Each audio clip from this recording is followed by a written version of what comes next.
Good evening, and if you're just tuning in, you're listening to 105.3 FM out of Mississippi and 107.7 of the beautiful city of New Orleans, Louisiana, to UFO Paranormal and United Public Radio Network. And this is the Angel Rock. Hang tight, guys. Never fails. I get this intro is too short. Thursday nights, I can get this done. I'm just starting TikTok here, so give me one sec. I got it live, but then to put all the little goodies in here to make it work. And I can't do it before I go live. I haven't been brave enough. If I ever go live, I guess, and use StreamYard on my own, I can play with it. But I was lucky to find this, actually, because I think I'm the only one on the network that streams to TikTok. So hang on, we're going to open the live monitor. Give me one sec. I got one more thing to do. Well, two more things. So hang tight. I see Michelle Wilfong there already. Welcome, Michelle Wilfong. So give me a sec here. Now we just got to add TikTok and then we can get into all the intro. Thank you for sharing, Heidi. I just missed. I seen that for 2 seconds and I seen that you said you shared. So thank you. We appreciate when you share. Thank you, thank you, thank you. Let's see. Are you going to behave yourself? Please cross your fingers. Looks like we did. Good. Okay. So welcome, you guys. Like I said, my name's Laura Lee Potvin. I'm the host here of the Angel Rock. We're going on 6 years in July pretty soon and love being here with this show. Also, I'm a co-host of a second show I started here on the network with a good friend of mine, fellow medium, Angel Channel, David Hansel, on Thursday nights called The Thing at the Foot of the Bed at 7 p.m. Eastern Standard Time till 9 p.m. So I hope you'll tune in for that as well. If you guys like what you see, please like, share, and subscribe. Tell all your friends and family. I'm going to get to comments in just a second. Heidi says she can't find a way to tag you. So I don't know if you might be able to figure that out while I'm doing the housekeeping, but I thought I'd mention it. Here, I'll highlight it for you so you can see it. That's okay, Heidi. If you shared it late, that's good because people get busy and they forget. So I find the closer to the show, the better for people so they know. Like I said, please like, share, and subscribe to all your friends and family. It's not all just UFO-y and paranormal things here on this network. I think we're almost up to 40 live hosts on the network. And we stream multiple shows 7 days a week live. And when we're not streaming live, the archive server kicks into the last 25 plus years. This network has been around, yes, 25 plus years. And randomly pick shows over the last 25 plus years. And so we actually are streaming live 24/7 here on this network. What else do I want to tell you? I guess I should tell you a little bit about myself. Like I said, my name is Laura Lee Potvin. I am a Canadian psychic medium, crystal Reiki energy healer, Akashic Records practitioner, spiritual teacher and mentor, as well as a registered nurse. I'm also an animal communicator. The beautiful lady sitting next to me, who I will get to in just a minute, one of my mentors, and she is the master at it when it comes to my level, but I'm working on it.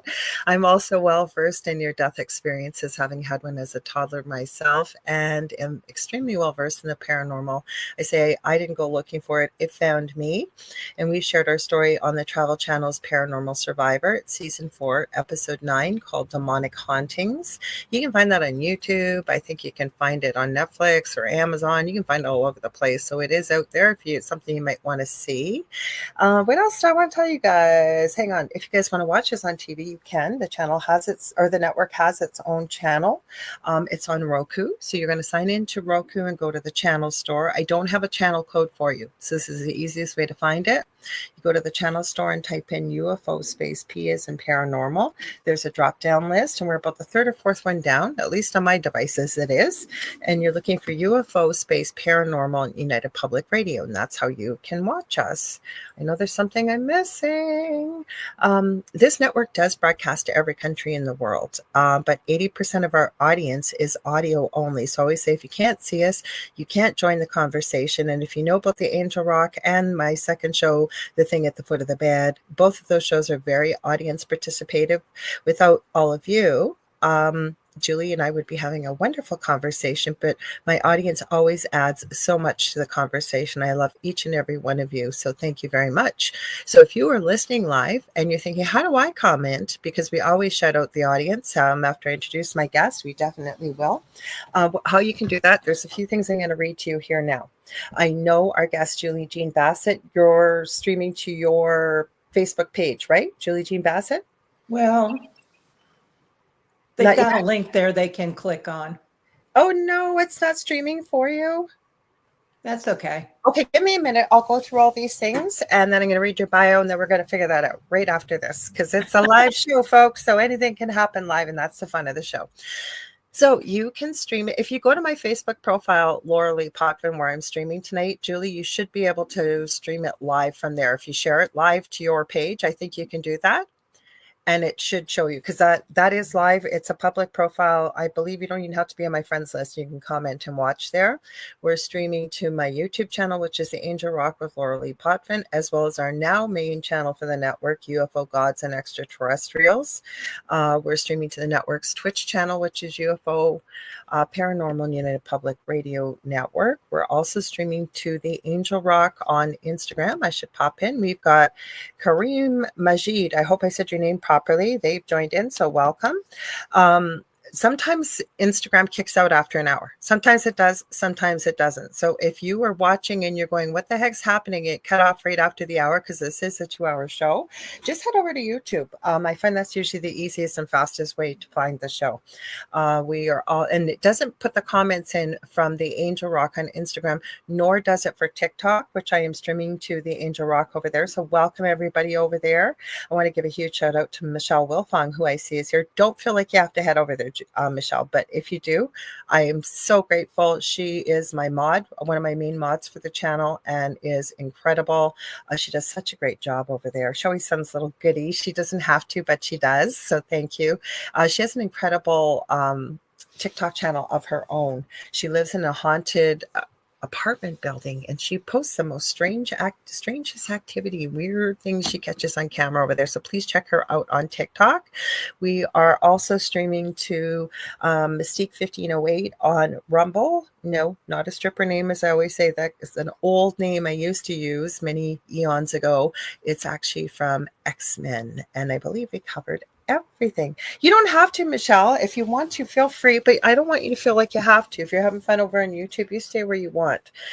So I appreciate that. So this lady never misses our shows ever, and she adds so much to our shows on Mondays and Thursday nights. She's been on the network before. I'm going to read her bio. Julie Jeanne Bassett, who is our special returning guest, a fan favorite, because I do hear from the guests. We have great guests on this show because I don't have guests on Thursday nights, but when I have a really good guest, like Tom Dongo, who Julie introduced me to, when I get a bunch of private messages and then after the fact messages, I know they're a fan favorite. Julie Jeanne Bassett, who is an animal communicator, pet medium, and energy healing practitioner. She's also a shamanic practitioner.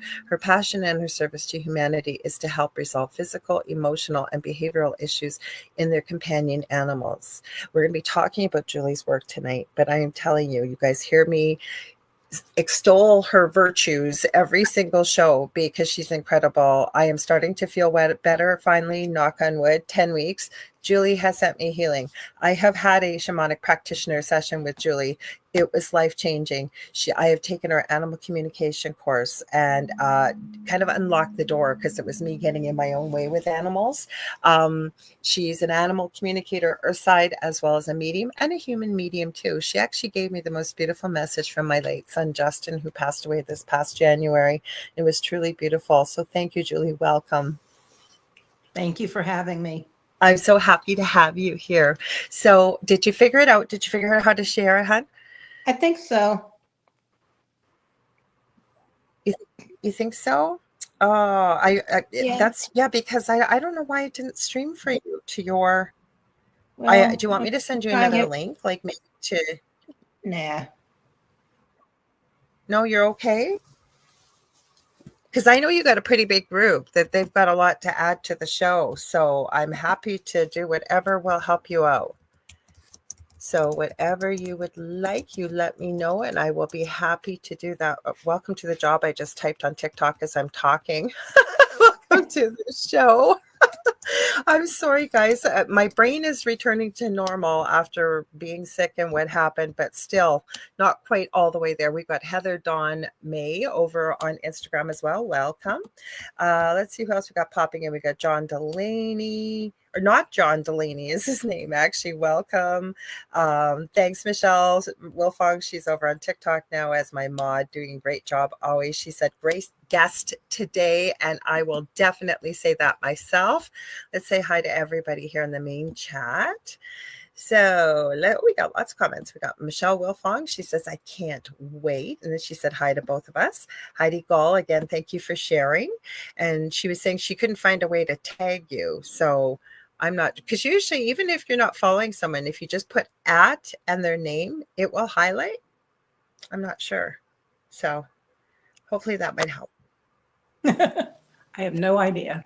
Okay, so everybody's saying hi to one another. I always tell all my guests all the time for Monday nights, I tell them I have the best audience. I really do. Maybe I'm a little biased, but you guys are always so wonderful to people. You start to develop friendships. You say hi to one another. You ask the best questions, and you add a lot too in the way of information. So thank you. Let's see, where are we here? Heidi says, I love UPRN. Well, thank you. We love you too. We love all the support that we get from everybody, because I know most of you just don't watch one show. You watch multiple shows, because we have the Light Gate coming up right after this in 2 hours with Preston Dennett and Dolly Saffron. So make sure to stay tuned for that. We got Connie Martin saying hi, Lauralee and Julie. Michelle Wilfong saying hi to you, and then hi to me. Lisa Martinello is here. Hi, Lisa Martinello. Oh my goodness, we got Julia Evans. Sorry, I'm not getting super excited, but I do. When people stay up late at night or get up in the middle of the night to watch a show, that's really dedication. Never mind that all of you were here live. I love it so much, but I know it's late over there. Julie, you're going to have to tell me the time difference. Is it 6 hours now? She's over in the UK, because it is 6:30 p.m. Eastern Standard Time, but we've had daylight savings time over here. So let's see. We got Kelly. She says, hi, everyone. Heidi Gall says, love both of your energies. We just love them right back, don't we? Mm-hmm. Most definitely. Yes. Kelly says, we lost an hour. I'm not here either. LOL. Okay. And Julia says, thank you. Love your show. Well, we love everybody that tunes in. So I was asking you today, because we talk quite a bit anyways when we're not on air together like this, but I said, what do you want to talk about? And you let me know how you feel about this, but I was really feeling almost an animal pull tonight, because obviously we're going to talk about all your work, but what's been going on with the animal world with you? Have you received anything exciting, new, anything interesting to talk about to start things off? Just been doing a lot of behavioral issues and pet mediumship and talking to animals and trying to find some lost pets, which I really don't care for doing because they are so difficult, but I try. So what do you find? Let's talk a bit about that. And then I was even thinking animal behavior a little bit too. So, okay, so I've never tried to find a lost pet. Even I know with human beings, I've been in a couple of cases with lost children, and it's difficult. So what's your thoughts on that? Like, what do you find difficult with that? Hello. Oh, go ahead. We'll answer that question. I'm going to say hi to Carrie Lynn in just a sec, but go ahead. What's so difficult about it is because a lost animal is always on the move. So you can same as kids and their energy, right? Sorry. So you can pinpoint an area, but then they're in a different area. So it's kind of like trying to find a needle in a haystack. And their point of view, like you can do a cat, and what do you see? You can try and look through their eyes, and you see grass, you see trees. Well, that really doesn't narrow things down. But what I hate the most about it is having to tell the guardian that the animal has been is deceased. That is so hard. I know you and I are going to be having this link tonight with what we do, because I already could hear what you were going to say. Because exactly, even with kids, because their energy is I find faster moving. It was actually my eldest son that told me that as a little kid. As he got older, he noticed the difference a little bit. At least a human being if they're older, can give you a lot more information Right. than an animal. Hold that thought for 1 minute. I want to say hi to Carrie Lynn Shellhorn. I have not talked to her in forever. I was thinking about you today, Carrie Lynn. I don't know if you were getting the do-do-do-do. You guys, I want to give Carrie Lynn a huge shout out. She has Spirit Switchboard here on UPRN on Fridays, 6 to 8 p.m. Has a great show, great guests, and I'm so thrilled to see you here as well. So thank you for being here and popping in. No, I hear you. I heard it before you said it. Like that Of is course you did. what's that? Of course you did. Well, I was thinking when you were saying the worst part about it, yes, to have to tell, a pet parent that their beloved fur baby is no longer earthside. That's the part I would not like either. Oh. And and they always want closure. They always want to know where the body is. And sometimes you don't want to tell them because they don't want to remember the animal that way. I can definitely concur with that. Definitely. I was here actually when my son passed away. And I got to tell you, I kept saying, and I've seen lots of people that have passed being a nurse and working in palliative care. And for the first week, I kept having to really work actually with Archangel Michael and all the archangels especially, but asking them, please take that away from me. I don't want to see that because I want to remember, anybody wants to remember their loved one, Absolutely. how they were in life. And I'm going to share a story. I might have shared it on this show before. I usually mind my own business, but I love talking to people, and people will usually see our garden and talk and what have you. This wasn't last summer, it was the summer before. And I was sitting outside and I could hear all this commotion and traffic and people talking. And then I thought I heard someone crying. And it was about 2 doors down. And so I looked up and there was this big conglomerate of people. And at the end of the driveway, I could see this little cat. And I thought, oh my goodness, I think it's hurt. So of course I had to go over, I felt. And everybody was in such a panic. This poor woman, oh my God, she had the sweetest heart. She accidentally hit the kitty. It ran out in front of her. Nobody knew what to do. Everybody was just in a panic. So we got I said, somebody got a blanket, or somebody got this, got that. And not that I would ever pray for somebody's passing, but this animal was in a lot of pain. And I just was praying, and I don't pray a lot, but I was praying, please, angels, come and take this poor baby. Please take him. There was no way it was going to be survivable. And it did happen very quickly. But then I noticed it had a collar, and I looked at the collar, and there was a long distance number. So I called it, and this woman sounded like she woke up. And I said, what a horrible thing. I've never met this person before. And I have to tell her, I am so, so sorry. This is how I got your phone number. She was in Utah. Now I am for people that may not understand the difference, I'm in Canada, in Northwestern Ontario. So I'm about 45 minutes away from the Minnesota border, and about 6.5 hours north of Minneapolis, Minnesota. So Utah and Thunder Bay are very far away. So I ended up talking to this poor lady, and that was the worst thing, right? To have to tell her, when I found out the story, I guess she had been traveling through Canada, this area in the earlier, probably about 6 months earlier, and was visiting a friend in the city, and her cat got out of the trailer and she couldn't find him, and had been looking, had to go back home, and never knew what happened to her poor kitty.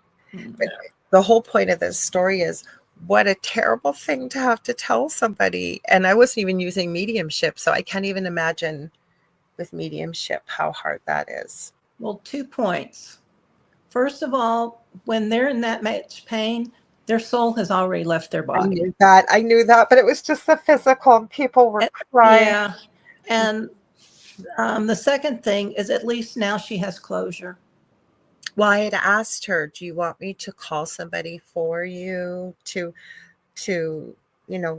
do you want your fur babies maybe ashes or something, however you, and at first she was in such shock, she said no, but she'd had my phone number from calling her, and she ended up having a friend take care of that, and then she'd asked me for a picture. So I was able to take a picture because he was all covered up, but she could see his face, and she said, oh my goodness, because she never knew if somebody took him or what, but I guess he was a lot heavier. So she said he must have been out in the wild on his own, but it's not an easy phone call, so I can't even imagine. I haven't tried the lost pet thing yet. Now I don't know if I want to be able to deal with that because it is hard. Yes, it is. Mm-hmm. And I have gotten quite a bit of information from the animals, because sometimes they'll see like a partial license plate or a partial house number, things like that. Or I can scry on a map, and it will, I can see whether it crossed this street or whatever. So I can at least give them a partial location. Now, it just depends. Sometimes it's fairly accurate, and other times, the animal doesn't know where the heck they are. And so the information is kind of iffy. So when you said scrying on a map, what do you mean? Like how you would use a map? I'm just curious about what you would do with the map.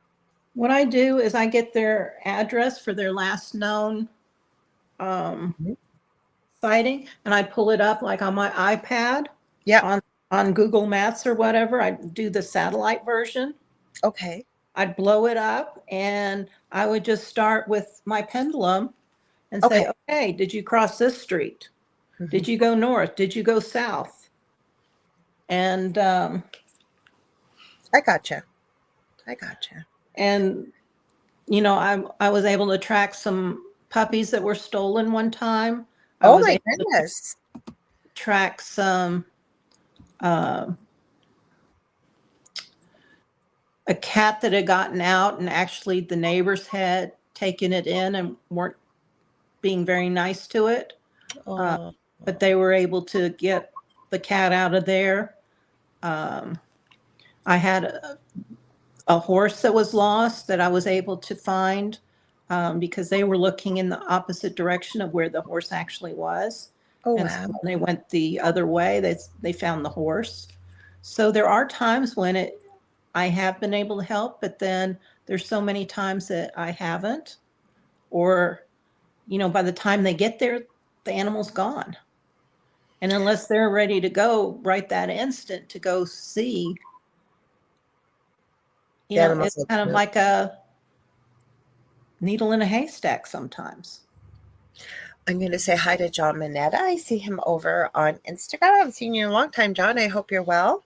Um, so I hear you with that, because that is a big thing, right? That's the scariest, especially I think when your pet goes missing. I mean, even my cat's got out a couple times on me in the backyard, and I'm terrified because, he's an indoor cat.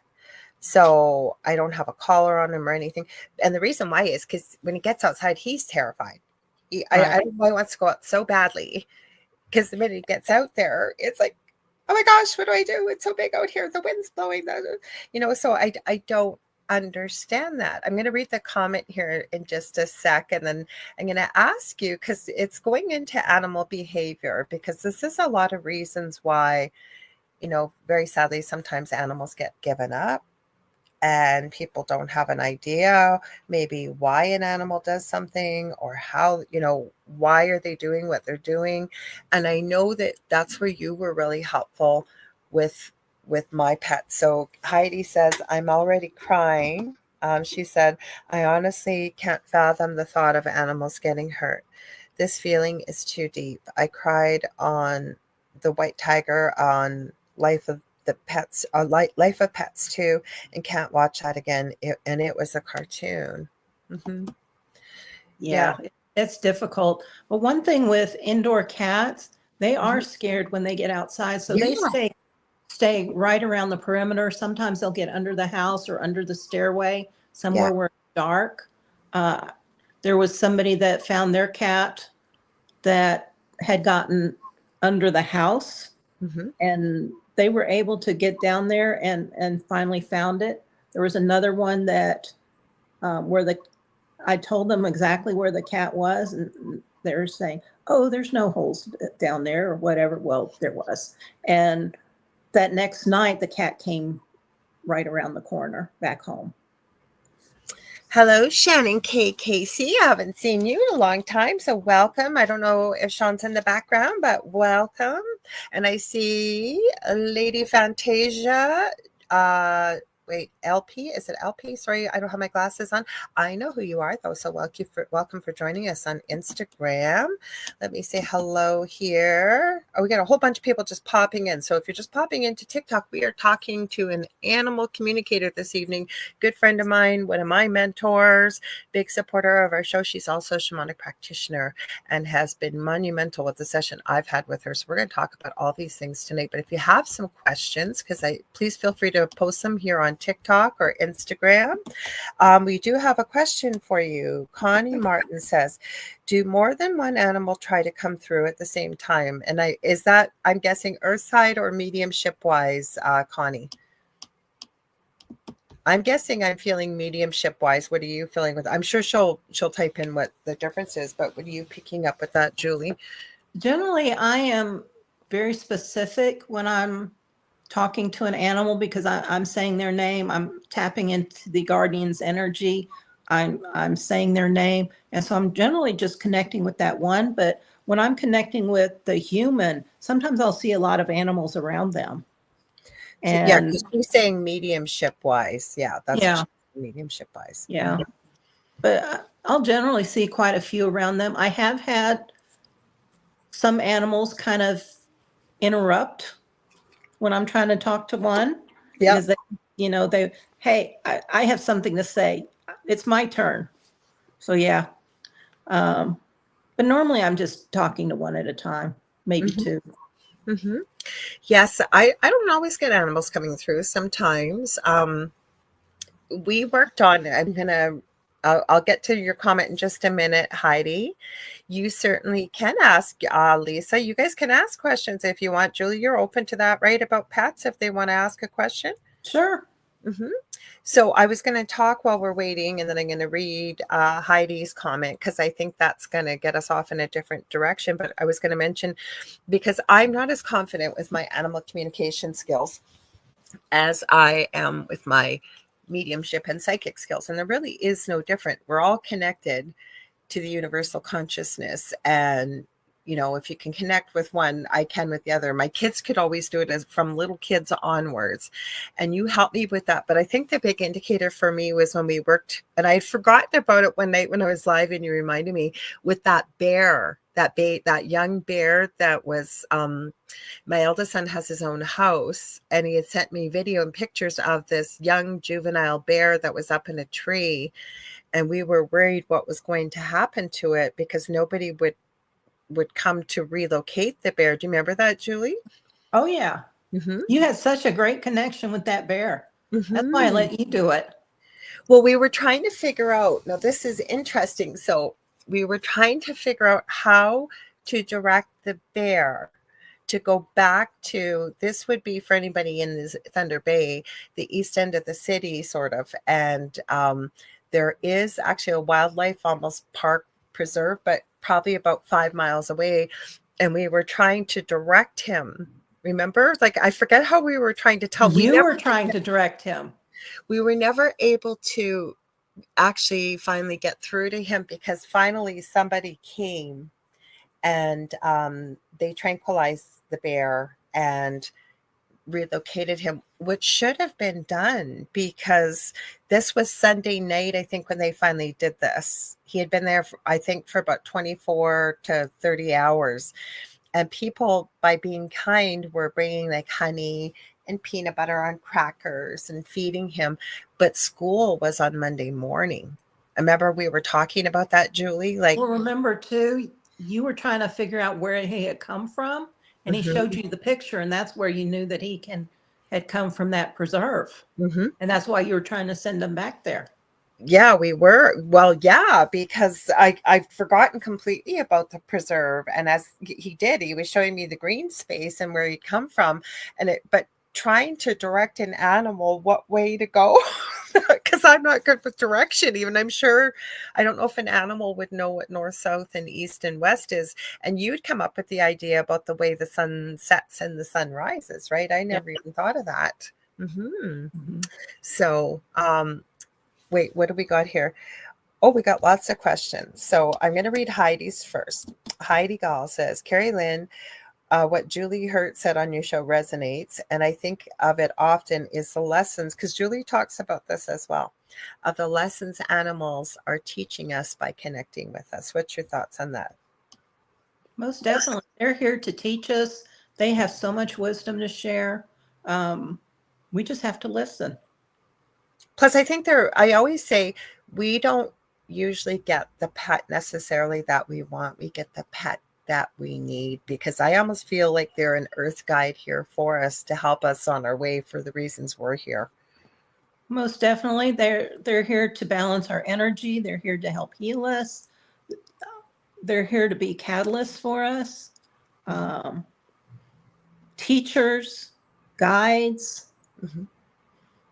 There's so many things. I was thinking healing, as you said, healing. And Lisa, I said your kitty's name incorrectly. How could I? As I was thinking about this, Benjamina. She's a beautiful cat. So we've got a question from Shannon. Do we get to reunite with our pets on the other side? I don't know for sure because I've never been there, or at least not in this lifetime. But I believe that, yes, we do reconnect with our pets. My thoughts, and from what I get from the other side, I most totally believe that we reunite. Even working in palliative care, there have been many times just before, usually in the last week, but especially the last couple of days before somebody transitions, they start talking about loved ones that are there. And I've had patients who have talked about a beloved pet on that side waiting to reunite. I forgot about TikTok. Sorry, Michelle Wilfong says, I have a friend. She had a beautiful Rottweiler, kept his cremains. They're here to be something they're here to be. She said, took a picture of the ashes in the air, and you can see her and the dog. It was amazing. Oh. So she said, I had to tell it in 3 parts. That's beautiful. Oh, that's beautiful. Mm-hmm. I think we do get to reunite with our pets. But the problem I always say to people, when trying to explain the other side, I always say we're looking at it from our human perspective, our human eyes, because even when doing mediumship, especially if maybe a relationship didn't end on such a great note, and one part of the relationship, I'm not talking romantic, just anybody in somebody's life that, because I'm sure you get these questions, is so-and-so angry with me because we weren't speaking before they passed, or it didn't end on a good note, or we had a fight, or whatever it is. So the way I always try to describe it is, when we go, as I call it, going back home, there's nothing but love. There's nothing but love and forgiveness. Mm-hmm. So nobody holds anger or resentment, or all is forgiven. It's almost like the way I try to describe it is, it's not that we're not our whole selves, but we've come here as a soul to be human, having a human experience. So that's all we can remember and see it from, is our human eyes, if you will. But when we go back home, we see it from the whole big picture as a whole soul energy. I don't know if there's a better way to describe it, but well, the way I look at it is, all in our soul family, we have agreed to serve these roles. Mm-hmm. So, my mom and I never got along in this lifetime. Mm-hmm. But that was just the role she was here to play in my life. So I would learn and I would grow. Mm-hmm. And so if you look at it that way, is that, you had made this agreement because that is something you wanted to learn. You wanted to grow in that aspect of life. And so, yeah, my mom and I had some challenging years, but I survived. And it made me stronger. It made me who I am today. Well, I've had to cut direct family members out of my life. Mhm. I never advised somebody to do that. It was just the path that I needed to take to become who I am today. But I've known from spirit that the conversations that need to happen will happen on the other side. Plus, something I discovered through one of my session with you in childhood, I had a lot of difficulty when I first heard, without getting into too many details, but very quickly. And I'm so grateful. And I'm not special, you guys. Nobody is special in the way that because I can hear guides or you can hear guides or angels. We all have these abilities. We all have these teams behind us. But the beauty in it was that's exactly what was shown to me, that this was the role that this person agreed to play so that I could take the experience. And it was not a positive experience, but I could forgive them. Not Yeah. for the act of what had happened, but forgive them because that's not really who they are. I know that when we all go back home, if that makes sense. Mhm. Mm-hmm. And there are ways, because I know a lot of people are scared of dying, but there Mm-hmm. are some shamanic tools that, because like there's spirit flight, where you can basically leave your body Mm-hmm. and then you're pulled back down into it. And I remember when I was on my spirit flight, looking down at my body, and all there was love. And then it was such a cool feeling. I didn't want to come back, but such is life. But there is also something called where you're kind of laying down, kind of like you're on your deathbed. Mm-hmm. And then it's kind of like, oh gosh, sacred drama. That's what it's called, where you get to say what you need to say to your loved ones, whether they're there or not. But somebody can play the role of your mother. Somebody can play the role of your brother or your Wow. dad, whatever. But that way you get it out on the open and you can leave with a clear conscience. I never heard of that, and I want to talk more about that because what I've often said to people is everything. If you break it down to everything is energy. Pictures in particular hold energy. Now it's not the same, but you can put a picture of the person that you're having those issues with and say what you need to say. But that is, I think that takes a special person to take on that role. Mind you, I guess if you're not connected to the emotions and everything with it, that you are agreeing to be that stand-in, or would I be wrong about that? Because I No, would find it be difficult. but it has been done in shamanic cultures Mm-hmm. or in indigenous cultures, and it seems to bring peace to the person that is Absolutely. um, on their way home. And even if their mother is in spirit or Yeah. has to travel and isn't there in time, Right. it's just a way to help them resolve any issues, ask forgiveness, tell people that they love them. Mm-hmm. Um, it's very moving. It's very touching. A lot of Um, people need that. I can tell you, working in palliative care, and even with a friend of mine who had a relative who was on a ventilator, and they said, the minute we remove the ventilator, it'll be over, and it wasn't. And they couldn't figure out why were they still here.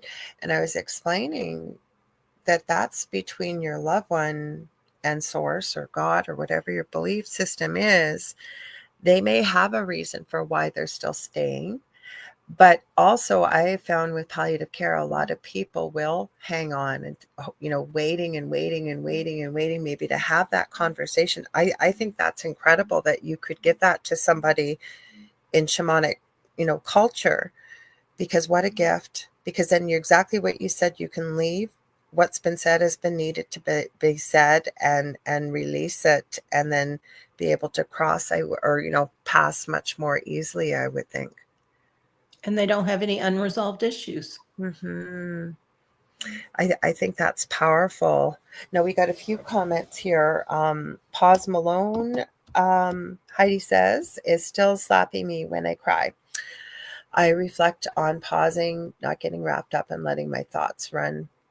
Well, I think it's because our animals, and we're going to get more into the shamanic, you guys, I promise, because it's just Julie has this incredible role that that you're so unique with what you do, and you're very powerful with what you do in such a great way. You help so many people, Julie. And the thing is, our animals communicate telepathically, do they not? So the fact that Heidi shared that when she's crying, I'm sure I'm guessing that's Kitty, with Pause Malone, is picking up on that emotion that mama's sad.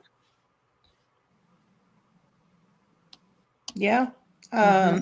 It helps bring you into the present. It helps keep you from, because normally when we're upset, we're either worrying about the future or something in the past has upset us. But it brings you into the present when your cat starts pawing you or starts licking you or starts trying to get your attention. It automatically brings you back into the present. Mm-hmm. Mm-hmm. Absolutely. Lisa Martinello says, I can totally relate with the relationship with my mom. I think a lot of us have complicated relationships with mothers, but not even mothers, sometimes parents as well, right? Mm-hmm. Mm-hmm. This is an interesting thought. So Connie Martin says, I think some mean people become mean souls.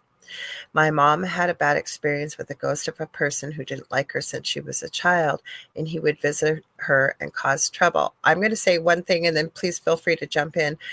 That may very well not just be somebody that's crossed over, as I call it, going back home. Connie, this sounds like somebody that may very well have chosen to stay earthbound, if you will. I don't know. What's your thoughts on that, Julie? I agree. Usually if they go home, Yeah, their there is. personalities are totally different.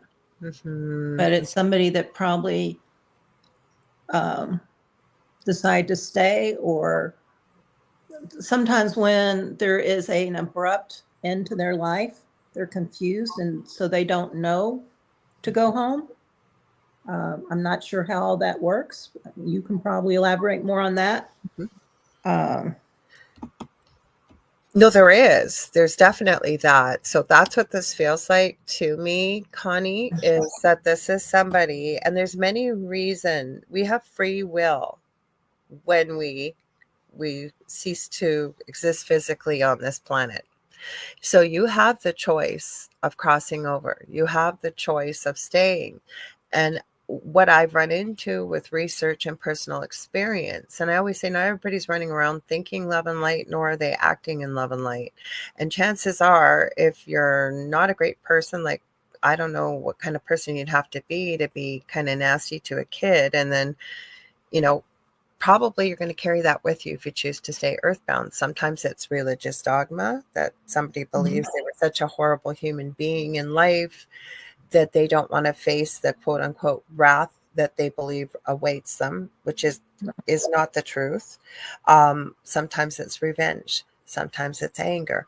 Sometimes it's materialism, thinking I don't want to leave my house for someone else. Or sometimes it's somebody that, exactly what you said, Julie, has passed very quickly, doesn't even realize that they no longer are in physical form. And there's many, many reasons why somebody may choose to stay earthbound. Mm-hmm. the important thing, though, is that we all have dominion over anything in spirit.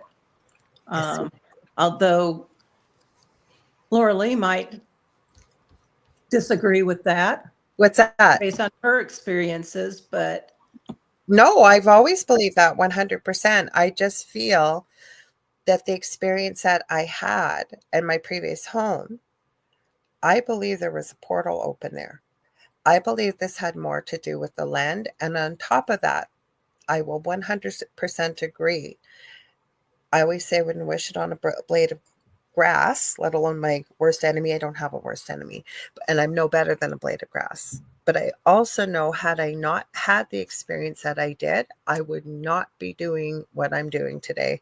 And I would have needed a profound experience like what I went through with that haunting to be doing what I'm doing today. I plan to be a doctor, go to medical school, figure out some other way to get back into doing what I was doing before. So I agree 100% with you. We do have dominion. So I also don't know, too, looking back on it now, there may have been somebody around me with a bit of an attachment. I also think that, too. Yeah, could very well be. The more I look at it, the more I see, and the more time I've been away from it. So I believe 100% exactly what you just said. I think that with us being here, we do have dominion when we're here. And especially with negative things. Like, I was getting physically attacked in my previous home, but until I understood the principles of energy and like attracts like energy, once I used to hate to hear, you got to raise your vibration. I used to hate to hear that. Now that I understand it, that by raising the energy in the home, I was no longer a match for those lower vibrational. I don't know where they came from. I don't even know what they were. I know one identified itself as a demon. Now, was that because I always say I'm a retired Catholic. I was forced to be a Catholic. I don't know. I always say I'm not going to know all the answers till we go back home. But go ahead. Sorry. I was forced to be Catholic too. Yeah. Yeah.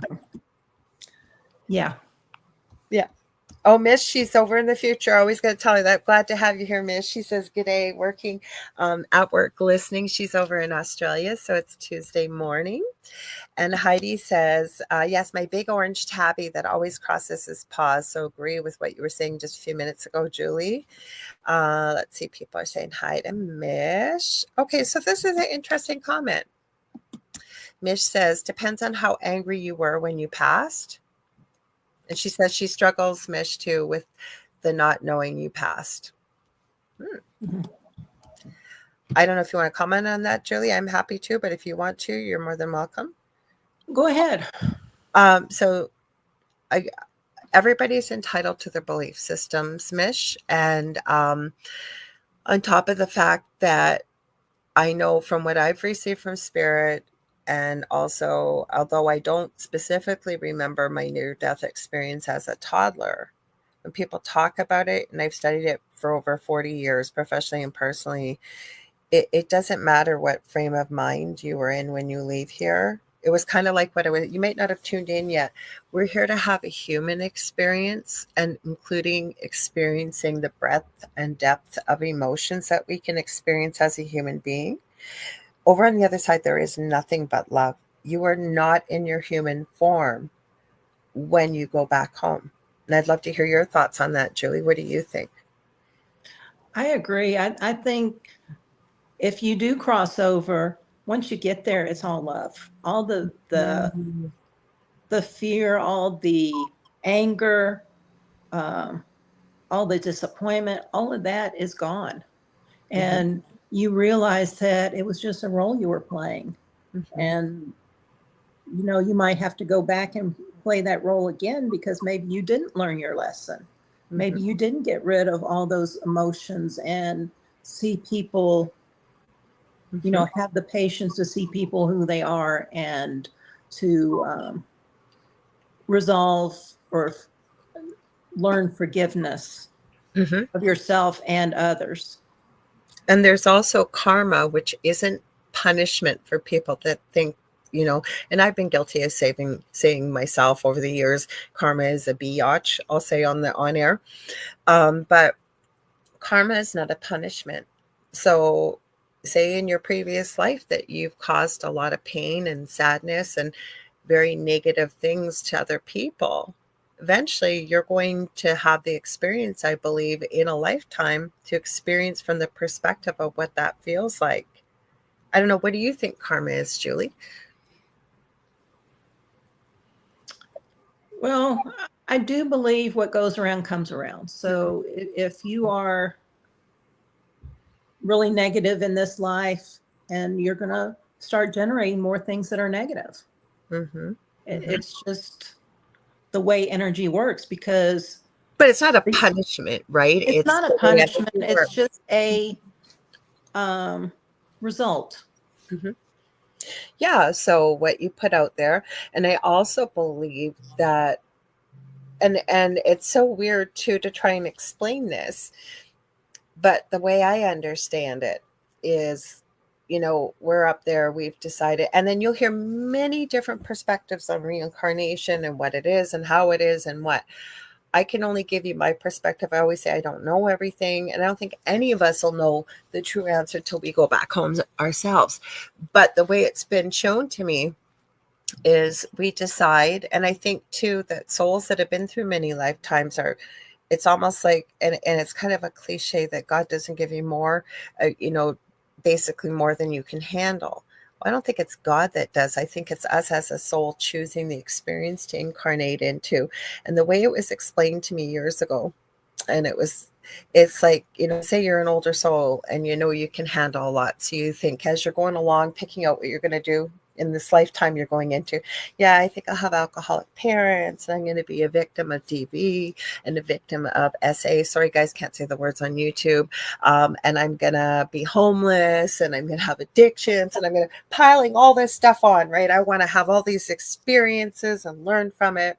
And then it's almost like you have these wise elders up there saying, well, hang on just a minute. You may want to think about that, because you're going to have to experience all this, right? And I always joke and say, I wish I would have read the fine print. What's your thoughts on that?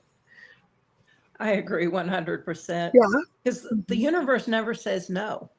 They always say yes. So if you are thinking negative thoughts, then okay, you get more negative stuff. So you can learn, you can grow. If you're thinking, oh, I need strength, okay, we'll give you more things to make you strong. Yeah. More obstacles, more challenges, and then if you start thinking good thoughts, then it's like, oh, okay, well, we'll give you that dream job you wanted. Yeah. Yeah. Well, that's why I always say, and I know with you, I want to say hi to Sonia Roy. She's been on the Angel Rock many times, and I know she's coming on the next couple of weeks, you guys. So get ready for that. It's exactly what you're saying, though, right? Or that's where I was going. Sorry, I got distracted there for a sec. Is I always say, with everything being energy, but what people don't recognize is how powerful our thoughts, our emotions, and our words are. Because exactly what you said, the universe does not say no. So if you're thinking negatively, right, and you're putting that out there, you get what you're asking for. That's why the law of attraction works. That's why being able to manifest and create, and people aren't aware of that. And I'm telling you, I'm really becoming cognizant of it as of late, because I maybe it's just a reminder for me, but watching YouTube all the time or something in the background, I'm not watching negative things. But I can't tell you, maybe it's just because I'm cognizant of it. I've heard so many people say, well, it doesn't really matter what I say or what the words are, the words I use. Yes, it does. Words are like spells. Mm-hmm. Mm-hmm. And that's why I always like to do gratitude in the morning when I get up, because that makes you have a better day. And if you say gratitude when you're going to bed, Yes. Spirit's going, because when we're asleep, that's when Spirit's doing what Spirit does so well and manifesting. And it's like, oh, she liked that. She's grateful for that. We're going to give her more of that. Yes. Carrie Lynn says, give me patience. Ha ha ha ha. Well, you're going to find more things to be patient about. Well, I was never an impatient person, but I can tell you, I really do have a lot of patience. And the one thing I always say is, not that they'd be listening, but I always say about my own mother in particular, she didn't teach me a lot of things. The one thing she taught me was, and I'm going to say this, how to be a good mom, because I did whatever she didn't do. I did the opposite. And the child I had, the second one, required a lot of patience. And it wasn't difficult. It was almost like a constant reminder. Even if I felt like losing my patience, I would hear almost what I had heard as a child, and just all of a sudden just calm would come over me. But it was the experiences and remembering, right? What you put out is what you get back. Now, I think this is an interesting comment, because I'm not going to disagree with that. I want to hear your thoughts. So, for sure, Julie. Connie says, I truly believe that there are demons, just like there are angels. I feel you can't have one without the other. I agree. I agree as well, because you know, you have to balance the good and the bad, the yin and the yang. So yeah.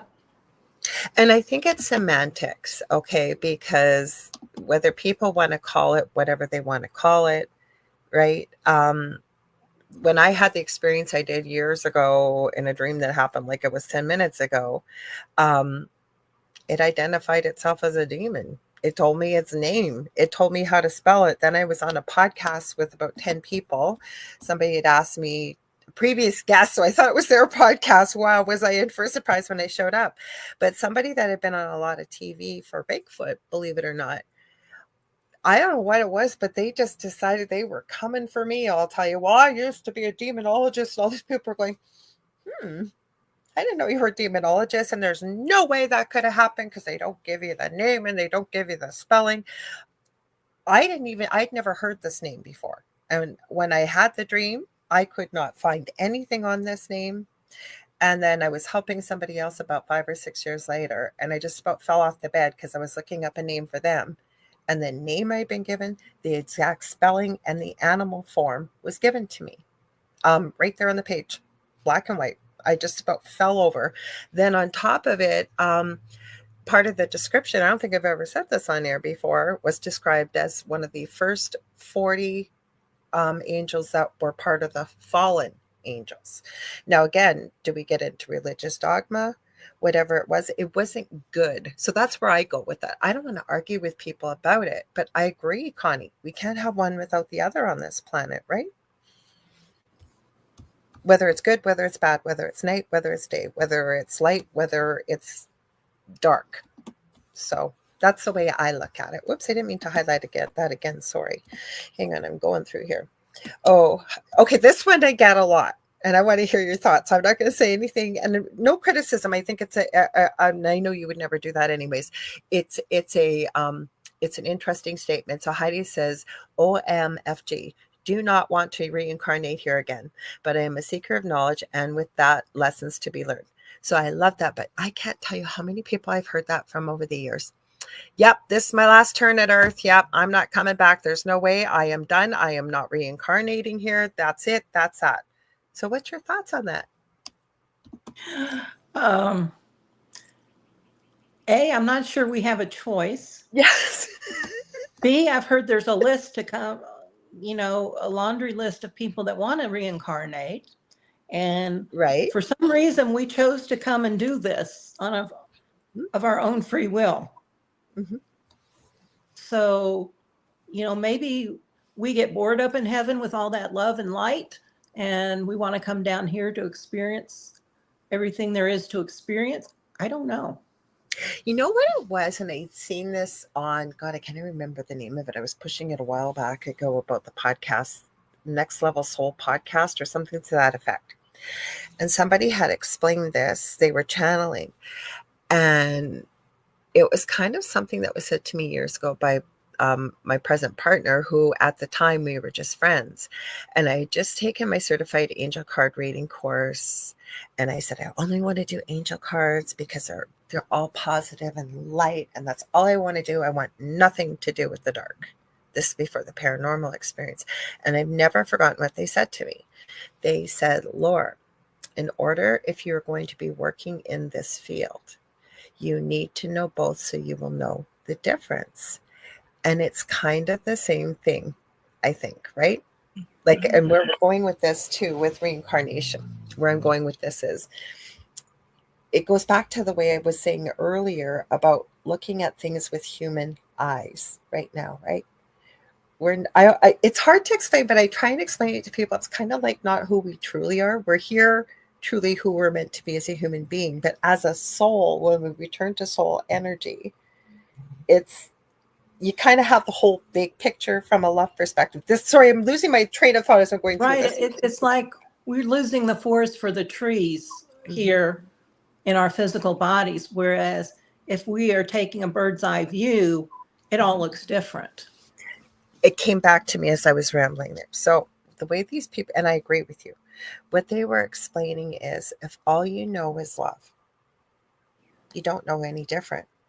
So it's almost like the soul also has these experiences because we just don't have a human experience. We have many different experiences.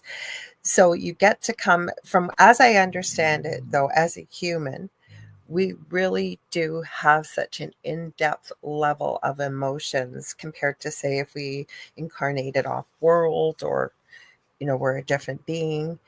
But then you really true and know, like you almost like you really get it. Not that you wouldn't get it. You don't know anything but love. But when you go back home, do you see what I'm saying? Like it's like, oh my gosh, like this really is love, love, love, love, love. And I don't think I'm putting it into the perfect perspective because once you feel love, like the way you explained your experience that you had when you were looking down on your body and you felt that feeling of love, you didn't want to come back, right? So I guess whether you've experienced a human experience, I'm trying to figure this out in my head as I'm talking. I guess it doesn't matter, right? Because I've yet to run into or researched or looked up over 40 years near-death experiences. 95% of them are all positive. I have found just in my own experiences with research. And most souls say that they didn't want to come back. There was no pain. There was nothing but love, right? Mm-hmm. So makes you wonder why you'd ever want to leave, except like maybe what you said, the soul hungers for more knowledge and More experience. Yeah. Mm-hmm. Yeah. So Heidi says, I enjoy putting all the pieces of the puzzle together to form those universal messages. Lisa, if you're still there, you can certainly ask questions about Benjamina if you wanted to. And then Heidi says, been working on patience for years and agree gratitude is a game changer and analyzing triggers to learn from is too. What do you think about that? Oh, yeah. Mm-hmm. I mean, it's all the shadow work that we need to do to try and help heal and because like if we're triggered by a certain race for whatever reason, it's so that we can become more one, that we resolve those issues here while we're in this lifetime, help resolve those issues so we can better understand each other and be, because we are all one. And what is it that person is reflecting back on me that's making me so uncomfortable? Mm-hmm. I agree. Now that one of the biggest shocks for me when I started this path years ago, I had a mentor that said, what other people think of me is none of my business. And I remember at the beginning thinking, of course it's my business. I don't want people to think I'm a horrible person but that's not what she meant, right? Mm-hmm. And kind of goes hand in hand with walk a mile in someone's shoes. My dad used to say that to me as a little girl. And I remember asking him as a really little kid, like, what does that mean? And he was able to grasp and understand that when we have an experience, say, with a stranger, and they yell at you or they're really nasty to you or whatever it may be, right? And it's hard. It's not about you. Exactly, as well as to step away and to be able to hold the space and give them the grace that, you know what, you have no idea what just happened in their life, maybe that day, that week, whatever it may be, right? And you just happen to be at the wrong place at the wrong time. And they lash out at you or whatever. But it's not about you. It's about them. Mm-hmm. I love how you said that. I love the 4 agreements because... Well, let's talk about that because some people may not have heard of that before. Now I can't remember what the 4 agreements are. One is it's not all about you. And I think it's by Don Miguel Ruiz. I can look them up, Julie, because I forgot them too. I put you on the spot there. Miguel. Oh, there he comes out. Don Miguel Ruiz. Okay. I didn't really want his Wikipedia. That's not going to help. Just We type don't in the want to 4 agreements. Okay. Hang on. Don Miguel Ruiz. Okay. Okay. 4 agreements. Okay. I can see his page here. The 4 agreements. Be impeccable with your word. Mm-hmm. Don't take anything personally. Mm-hmm. Don't make assumptions. Always do your best. I don't think you can go wrong with that, could you? No. No, he explains it. Maybe I will read it for people listening. So it's be impeccable with your words, speak with integrity, say only what you mean, avoid using words to speak against yourself or to gossip about others. Use the power of your word to offer love. Never use it to cause fear or pain in another or yourself. I think that's a big one, or yourself. Yep.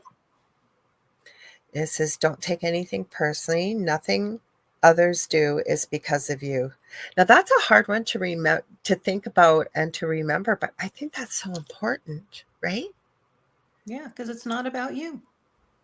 It says what others say and do is a result of their own dream or perception of their rules. We all make rules about how things should be, but when you are immune to the opinions and actions of others, you won't be the victim of needless suffering. And it says, don't make assumptions. Find the quiet courage to ask questions and to express what you really want. Communicate with others as clearly as you can to avoid misunderstandings, sadness, and drama. With just this one agreement, you can completely transform your life. It's true, because this one thing I always say to people, because people always will say to me, why do you always voice message? First of all, I always say, because my phone thinks it can spell better than me, which is true. More time correcting it with all the people I talk to. But so much is lost in translation when it comes to a text or an email, I find all the time. Have you found that too? Yeah, pretty much. Yeah. Not so much with people you know, but people that I don't know well. Um, and I try to be very careful with what I type or what I write, but people, a lot of times I've found people having a disagreement or whatever it is, talking about it, or I'll hear about it over a message, that if they actually just talked face to face or over video or over a phone, they find out that it was a complete miscommunication, because you don't hear the intonation, or I don't think people realize that we feel the emotion from others. Right. And I know there's been times where somebody's said something that in a text that sounded kind of snippy. That's what I'm talking about. And Yes. it's like, and when I asked them about what's going on here, it's Yeah. like, oh, it was no big deal. It's like it sometimes in text it comes across a different way just That's what I'm based talking on the about. words. Yeah. And that's what it is. That's what I'm talking about. And it seems like somebody's being rude or snippy or whatever it might be. And instead of maybe just stopping to ask, say, I'm not quite sure what you meant by what you said there. And 9 times out of 10, it It was just, an innocent mistake or an innocent text. yeah, just was miscommunicated. Like, context is everything. But I also think emotion and a conversation can really clear up a lot of things. The last one is always do your best. Your best is going to change from moment to moment. One thing I'm going to add with that too, the only person you have to measure, I believe, by doing your best is yourself. So if I always say, if you can do your best that you did the day before or even a little better, great. But don't ever measure yourself by somebody beside you, or Right. you see on Instagram, because that's a big one people talk about, right? About people with these perfect lives and perfect homes and perfect. All you get to see is what's on the camera. You don't Only get. a snapshot in time. You don't see what's behind the camera, and most of those people are wearing a mask anyway. Yeah. So the only person to measure yourself by doing your best is yourself. So Don Ruiz also says it will be different when you are healthy as opposed to sick when you're trying to do your best. Under any circumstance, simply do your best and you will avoid self-judgment, self-abuse, and regret. Mm-hmm. Mm-hmm. I think that's powerful. Most Sonia, definitely. oh, go ahead, Julie. Sorry, go I ahead. just said most definitely. Mm-hmm. And the other thing I promised you guys, I just remembered, I had remembered at the beginning of the show and I forgot, I got busy, is I had promised you guys before Christmas. Now, Julie has never held me to this, nor would she ever. I'm holding myself to this. I promised you guys that we will go live together. I'm finally, knock on wood, 10 weeks, starting to feel better. Julie and I will find time to go live together, won't we, Julie? I'm putting you on the spot. Absolutely. I Yes. go live in my group multiple times a week these days doing live energy healing sessions and free pet communication. Sometimes I'll throw in just, random intuitive readings or whatever comes up type of things. In fact, I think I've got all 3 sessions this week, and I'll probably won't be able to talk by the weekend, but such is life. So Sonia Roy says, in order to come here, you volunteer. Then she also added, you came here to learn lessons, and once you enter the cycle, you must complete it. If you do not wish to come back, you need to free yourself from accumulated karma and start being kind, compassionate, and forgive. Lastly, learn your lessons. And like I said, I think we all pick up different bits and pieces from the other side. And I can't disagree with what Sonia said. And I can also say the interesting thing is when we get a bunch of people in a room together, gosh, we could have a whole coliseum. We get it bigger than that. Everybody will always, the way we interpret what we receive from spirit, to be able to add to that whole message. What's Right. your thoughts? Yeah.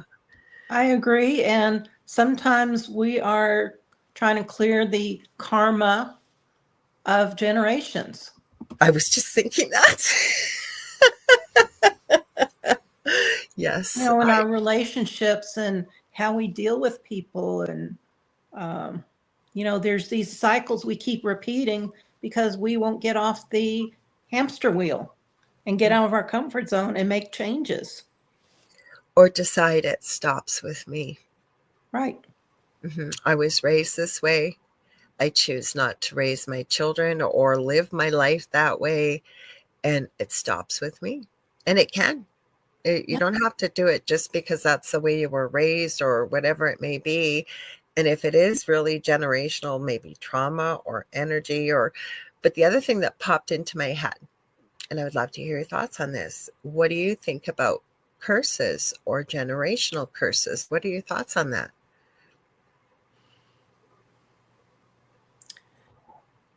I don't really believe in curses. But I'm trying to find the right words for this. I believe it is karma that is passed down, and that it's something that, like Yes. alcoholism or SA that was done to our grandparents, and they did it to their sons and daughters, and then they became parents and did it to their sons and daughters. So I'm thinking that it's something that's passed down kind of along the generational line.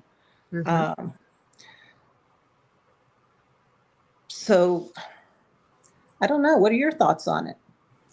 Well, I think when it comes to somebody, well, I'm going to put it out there for myself, use myself as an example. Not being egocentric for people listening, but see what your thoughts are when you're hearing this. So I had come back from a retreat and it did not go well. Let's just say it wasn't what I thought it would be, including the people that were around me, including somebody I'd kind of been mentoring. And I found out while I was at this retreat that this person was into some very, very dark things, including, as my light goes up behind me, I see. including including dark magic, dark things, dark entities that I had no idea about. And I decided to cut corners with them. But when I got home, that's really weird stuff happening. Mind you, I was in my previous home. And I had a lot of bad things happen to me really, really, really quickly, including breaking my ankle on air. Thank God we weren't on camera. We could all see one another on Skype, but we couldn't. You just heard us. I don't know how I didn't yell, but apparently I turned 10 shades of green. But all this stuff happened in a really short period of time. And I went, did he curse me? And as soon as I said that to myself, I thought, no, nope, don't know what it is, but what I'm just going to say is, because it's energy, you're sending negative energy. I've had that happen. I've had people, I don't get a lot of people angry with me, but one time I did have something sent to me paranormally that wasn't positive, wasn't sent intentionally, but the person was angry. And I had 4 different intuitive people mention that it wasn't intentional, but by what they had thought and what they had felt, they were that powerful that something negative was sent. They didn't even work with these kind of things. Anyways, back to the curse. As soon as I thought that, I immediately changed my thinking. I think it was spirit that reminded me. Curses have power when we believe in them. So what my choice was how to handle this was, if anything was sent to me, all I am doing with this is saying, return to sender with love. Because to me, if somebody is sending something energetically that's not positive and in love and light, they probably do need you to send love. I didn't attach anything negative. And I really believe that curses, when you've been told that somebody curses you, I actually was watching somebody talk about this on Instagram the other day, that the most power you can give to a curse is if you say to somebody else, I curse you, and this is what I curse you, I curse you, I curse you. And the person will take that on and start to think about it and think about it and think about it. Yeah. And that gives it the power.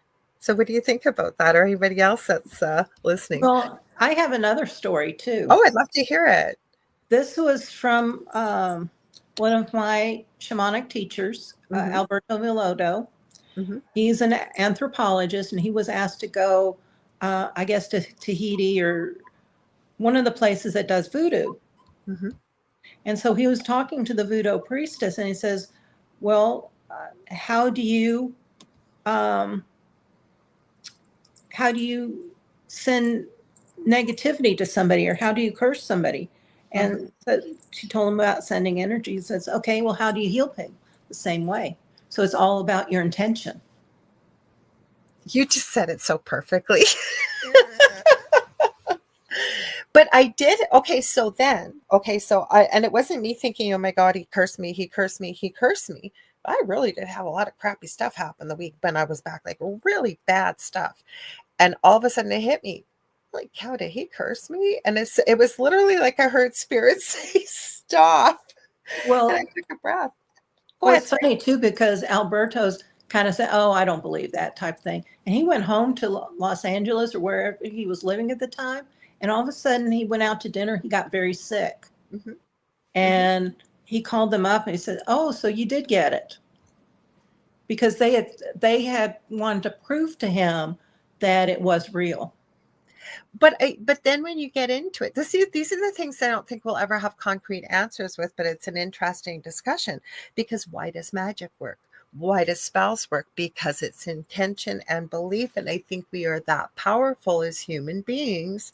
And not everybody's running around thinking love and light. So again, we get into semantics, like the talk about demons and angels, right? Some people will equate a demon with religious dogma. Is that what it is? Or is it just a very low vibrational negative entity, dimensional from God knows where, lower astral realm, whatever somebody's belief system is? It's the same thing with this. And I've seen this happen before, because a curse isn't magic, but a curse can be intention. And especially in certain cultures, like with the evil eye and people believing about that kind of stuff. Or like you said, he didn't believe in this sort of thing, and he went out and got very, very ill. And they said, oh, we just wanted to see if you received it. So it's one of those things where I don't think we'll ever have anything concrete. But I guess the way you broke it down is the best way to look at it, is that it's about intention. Now, when it's generational, then we get into, is it karma or is it? Right. But then again, if you think about it, he's no longer alive. But Dr. Chuck Kennedy, I know, and I'm so sad that he never was able to finish this. He was doing a study of people that are aware of and utilizing their intuitive abilities. He was using actually even a CT scan to map parts of the brain when people were using their imagination versus what he called the region of psi, which he believes was located behind the left ear. And that's where psychic ability is from what he could map. But the research study he was doing, because he found, and I can concur from myself, he said he's run into a lot of people. He said most that he had run into were women, not all, but a lot that use their intuitive abilities and would maybe identify as a psychic or a medium or an energy healer or what. A lot of us have autoimmune issues, whether it's fibromyalgia, chronic pain, rheumatoid arthritis. I mean, it could go on and on and on. So he was doing a study because he wanted to get into, see, was this something genetically almost attached to the maternal or mother's mitochondrial DNA? And I know he didn't finish his study. I wish he could have, because I would have loved to have seen the results of it. Most definitely. Mm-hmm. Or the fact that he believed that he had mapped. There's actually a video on YouTube. Do you know who Katrina Cooper is? She's a medium. No, I don't believe so. No? Oh, she's pretty good with mediumship as well. But I know there's a video of her. She has a lot in the paranormal as well with her bestie Rhodey Speak. I know them both from my friend Jason Bland's show Paranormal Soup. But there is a video of Katrina actually being mapped. It wasn't a CT scan. I was wrong about that. EEG machine. Okay. I was thinking about, I had him on my show quite a few years ago, and he was joking, yeah, Laura Lee, I wanted to do it with a CT scan, but since you don't have a couple mil to send to me, I had to go back to the old way they used to map brain waves. It was with an EEG machine like they use to map. See, I know you'll know, but for people listening, the way they map the brain for seizures. And he actually has her being mapped on video as he's talking about when he can tell when she's using her mediumship abilities and when she's not. It's kind of a fascinating video. Mm-hmm. Oh, Stone Hobbit, I missed you. Hello. We missed a lot of comments. So if you guys have some questions for, or comments you want to add, I'm going to, the other thing I missed too before I head over to our comments was from Michelle Wilfon. She says, Julie is amazing. She said, had a great relationship with my mother. I was a shady mess. She never gave up on me. And that's beautiful to hear. And then she said, Michelle for herself, she says, I agree. I used to be like, what's raising your vibration mean? She says, now I know. That one is important. It definitely is. So we missed quite a few comments here. So hang on. I got to go back here a little bit. Oh, okay. So we got Sherry Madigan. I'm sorry, Sherry, if we missed you. Hello. She said hello. So Lisa is asking, can you tell me why Benjamina, her cat, she seems or acts so unsettled and appears upset every time I'm out of sight or leave the house? What can I do for her? I already know, but you go ahead. I'm not putting you on the spot. It's just what I'm picking. And I know Lisa and I know Benjamina. So, Well, just trying to tap into Benjamina real quick. If you need a picture, Lisa can send one. No, that's all right. I know you don't usually need one, but.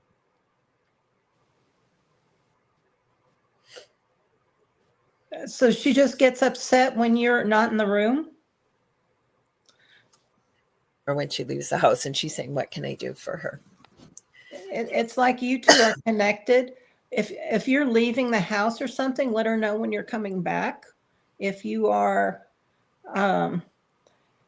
if she seems stressed, because this isn't a whole lot of information to go on, but if she seems stressed, there's something called Bach Rescue Remedy that you can put in her food. It's for pets. It's a liquid. It's all natural, and it helps calm them down. Mm-hmm. You can also play cat calming music, which is free on YouTube. YouTube is wonderful that way. Yes.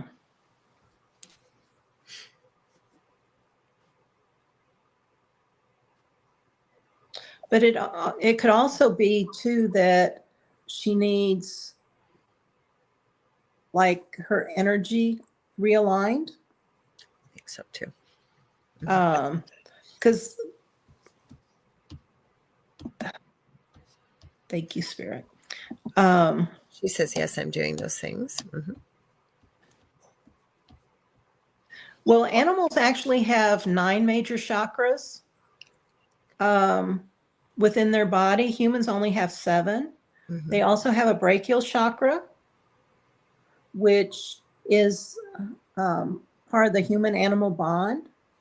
And it also kind of oversees all the other chakras. There's also a sensing chakra. And you know how animals can hear better than us, see better than us, smell better. It's because they have a sensing chakra and we don't. And when that sensing chakra is out of alignment, it can lead to overreactivity or underreactivity to noises, people, situations, events, training cues, all of that. So, and then there's also minor chakras. The major chakras are like the core style and an old-fashioned radio, and the minor chakras are the fine-tuning. So, like if the animal has a digestive issue, you need to do the solar plexus chakra, because that's the one that supplies energy to the stomach area. And then also the digestive chakra, which is the minor chakra, that's the fine-tuning. And generally when you do that, the animal is feeling a lot better. What would you do? Because Julie blows my mind with the healing that she knows and can work with the animals. I am telling you, it blows my mind because she's worked with some of my animals. But what would you do for grounding? Because I'm just going to throw in what I was picking up, and I agree with you 100%. Benjamina came to Lisa because, without giving too much information, that as a kitten, about a 6-month kitten, but came as a kitten to her daddy, I'll say. And daddy passed away very unexpectedly. Oh, I'm so sorry. Yes, and I get the feeling when I'm picking up, and I could be wrong. That's why it might be good, Lisa, even just to connect with Julie about this. That on top of everything you've just picked up, which I agree with 100%, is I think Benjamin is worried that mama's not going to come home because and I'm saying your mama now versus daddy was there, and all of a sudden daddy wasn't there. Daddy's gone. Daddy's in spirit.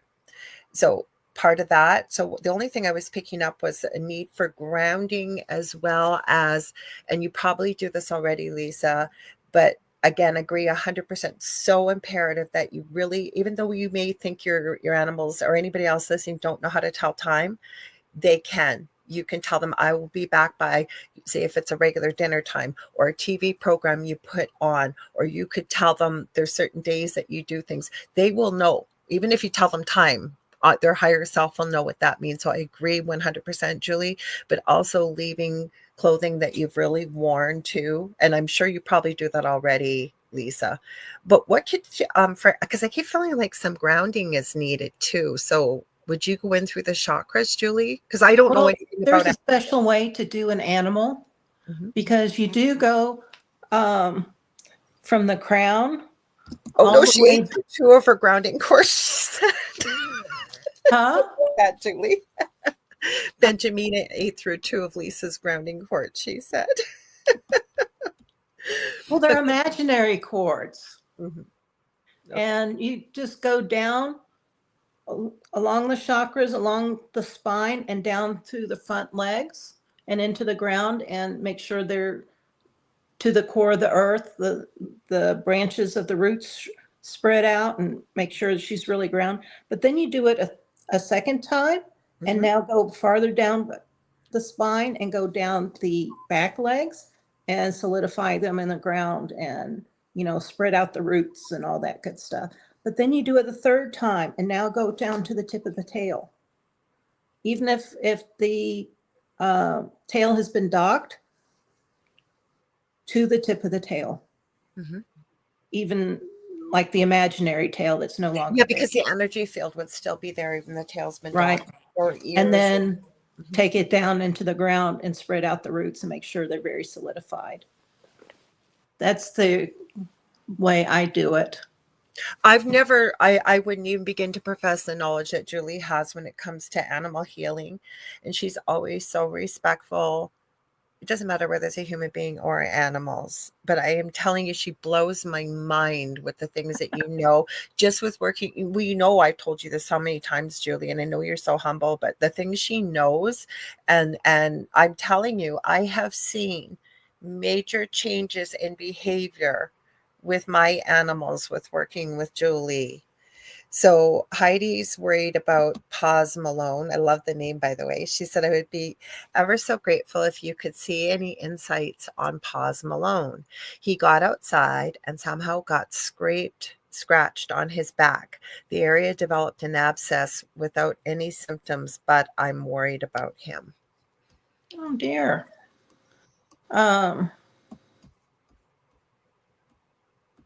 She wants to do a session with you, Lisa said, as you're tuning in. But from Benjamin, thank you. And I want to do a session with you for her and also for me, she said. Okay. I'd be happy to work with your Benjamina. And she says she wants to do one with you too. So what was the question? Okay, so going Paz back Malone? Heidi. Sounds like Paz Malone got outside and got either a scratch or a scrape on their back, and an abscess developed without any symptoms, but she's very worried about him, she said. Well, first of all, I'm not a vet, so if an abscess developed, I would take him to the vet. I have something I can suggest, but listen to the expert first, please. In the way of, and it comes to energy and healing.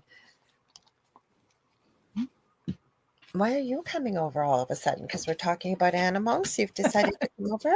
Well, come on over and say hi to Julie. You know Julie. This is Emmy. Yeah, I'm getting that needs to go to the vet. You guys knocked me over.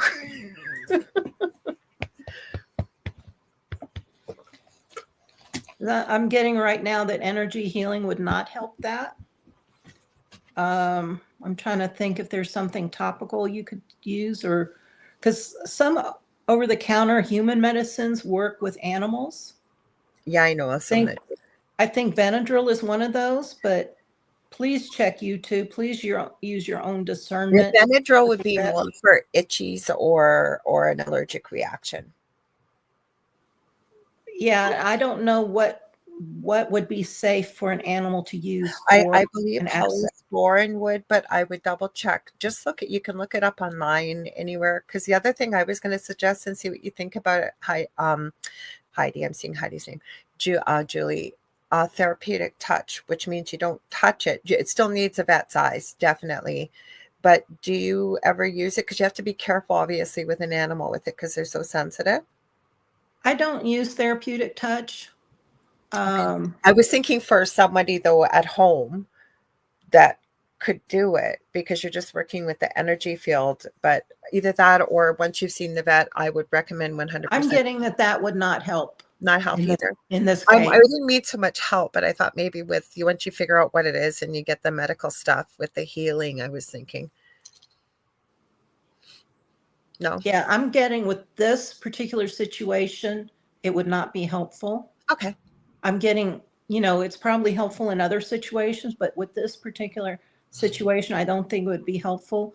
But if you're going to use polysporin or something like that, like an anti-inflammatory or whatever, make sure they've got a cone on, because I don't know that would be safe if they tried to lick it off. Okay, so this is something Lisa's offering, because when I said therapeutic touch, I didn't mean now. Like, I would be at a vet if I could, and this is why, because Lisa just offered this. I forgot about this with Benjamina. She said Benjamina was attacked and later developed an abscess. I took her to a vet so they could drain the abscess, gave her antibiotics and several rechecks. Now, this was Benjamina. Heidi's Pause Malone. So that would be probably the first thing. But you always recommend that, Julie, and I think that's the responsible thing to do when it's something like this, because an abscess can cause major issues. Like you had mentioned, I think, Heidi, that Pause Malone, that it was sort of asymptomatic when you discovered that it had the abscess. So always seek vet care, right?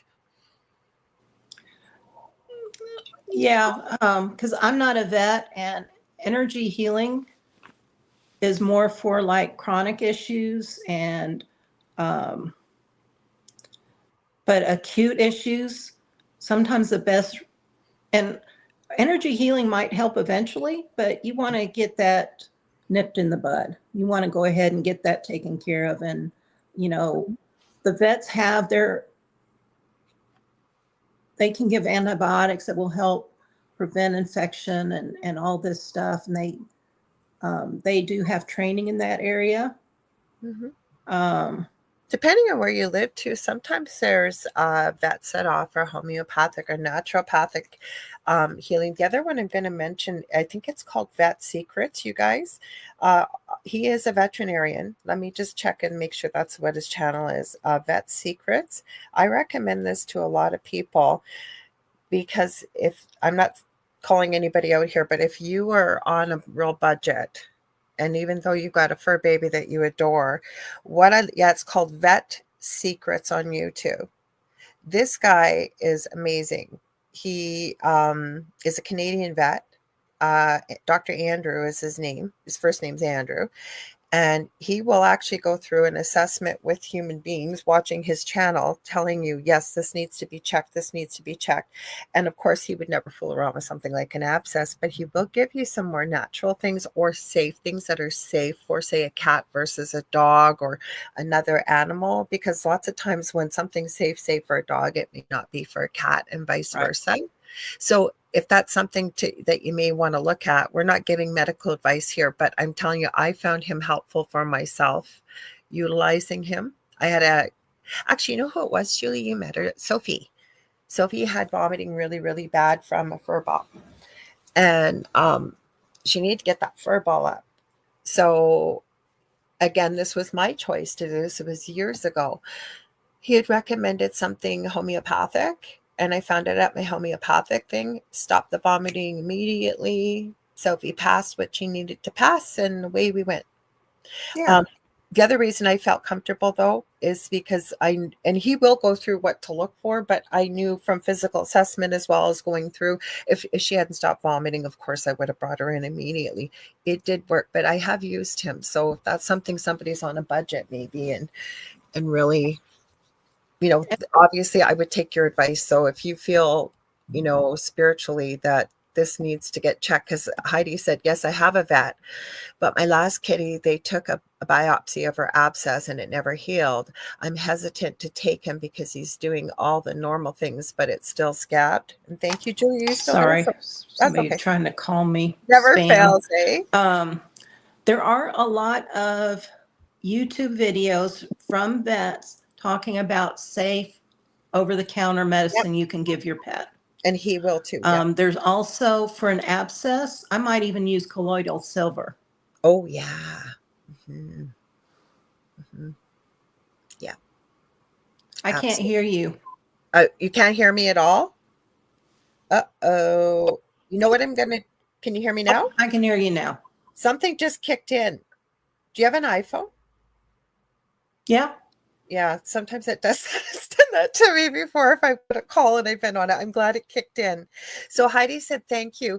I will call and take him. She said he's my BFF. So that's good. Keep us updated, Heidi, how he's doing. Kathy had me a little. Hi. Oh, sorry, I'm late. What were you going to say? Sorry. I was going to say, and you might even want to try that colloidal silver first. You're feeling that? Yeah, because it's antibacterial, antiviral. Yep. Mm-hmm. So that might be an option if you're trying to reduce costs. You guys, this went by so fast, and I'm so sorry because, well, I don't know how quickly you might be able to do this one quickly because I think it's important. But hang on, it's Sherry. She says, Julie, my dog Lobo has a terrible time scratching herself. She's a rescue from Cuba. Is it all related, and can I do something for her? Because we only got about 2 minutes left, and that's it. Is she scratching all over? Because often that's an allergy or it's a yeast infection, because if the gut flora in the gut is overpopulated with bad yeast, the Candida albicans, it's going to start causing them to itch. Usually it starts in the paws or the ears. So if they're scratching a lot there, and if their paws smell like corn chips, apparently that's usually an indication sometimes that there's some yeast. But you can use Espelardi. It is a good yeast. You do that for 2 weeks. You can get it on Amazon. What that is, Saccharomyces boulardii is a good yeast. It pushes out all the Candida albicans. After 2 weeks, you start them on a good probiotic and continue the Espelardi for another 2 weeks, and then discontinue the Espelardi. Within a month, all the Espelardi is out of the system, and the gut is populated with good bacteria. Oh, I might check that out because my Miss Emmy, I think, has some yeast. But you guys, we are out of time. I'm going to have Julie back on. I will. But Julie, I could talk to you forever. I love you so much, and I'm so grateful for you. Could you please let people know what do you got coming up, how to get a hold of you, and well, I'm doing lives on my business page practically every week. Different types of lives, energy lives or energy healing lives, animal communication lives, and sometimes intuitive message type lives. I think I've got one of each all week. My Facebook business page is facebook.com/J Bassett, Basset, animal communicator. And then my website is www.juliejeannebassett.com. It hasn't been updated with all my shamanic stuff yet, but hopefully I will have something soon for that.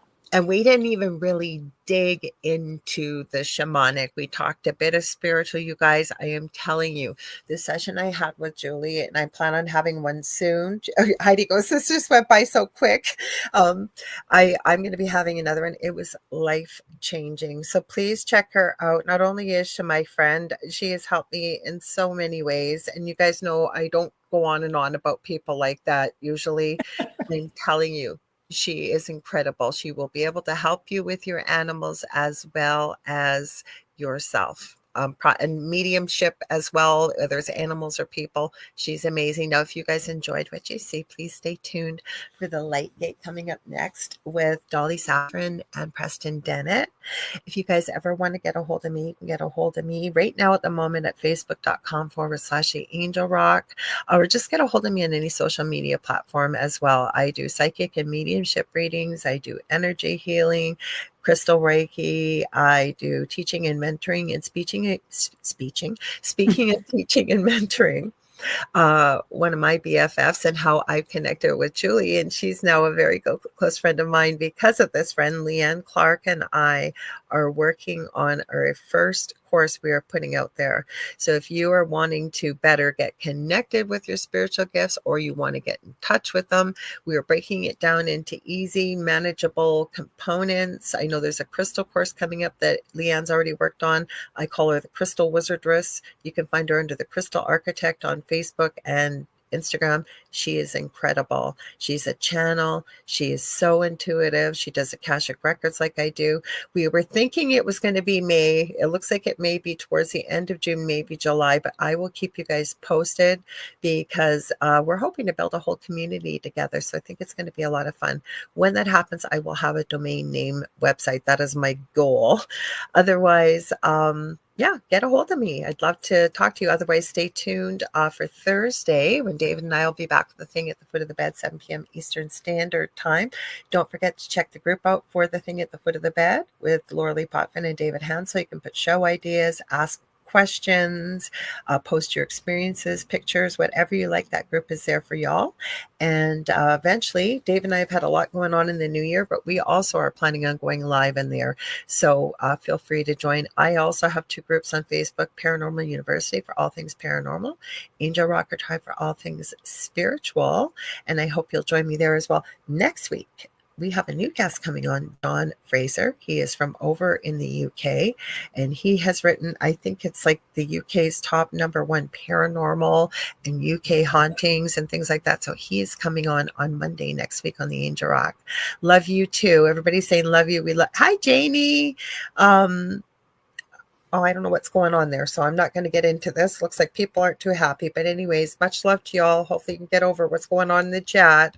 Love y'all, and we will see you on Thursday and next Monday again. Thank you so much for everything, Julie. Bye. Thank you for having me. Thank you.